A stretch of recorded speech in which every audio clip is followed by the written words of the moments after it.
നിന്റെ അച്ഛന്റെ പേരെന്താ? അച്ഛൻ. അപ്പൊ നമ്മൾ രണ്ടുപേരും സഹോദരങ്ങളാണോടാ? അതെന്താടാ? എന്റെ അച്ഛന്റെ പേര് അച്ഛനാ. അമ്മയുടെ പേരെന്താടാ? മമ്മി. അപ്പൊ നമ്മള് സഹോദരന്മാരല്ലടാ. അതെന്താടാ? എന്റെ അമ്മയുടെ പേര് അമ്മേന്നാ. ഞാനിത് സൂത്രം കാണിച്ചേരട്ടേടാ. നിന്റെ മൂത്രം എന്തിനാടാ എന്നെ കാണിക്കുന്നത്?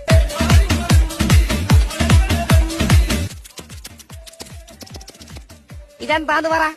ഇതെനിക്കറിയാം. ആ പറവ. അല്ല, ഇതെന്റെ കയ്യാടാ.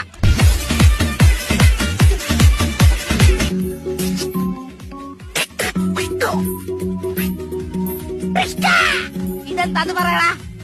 എനിക്കറിയാം. ഇത് നിന്റെ കയ്യല്ലേ? അല്ല, ഇത് തോക്കാടാ. Butterfly, butterfly, butterfly butterfly fly, fly, butterfly.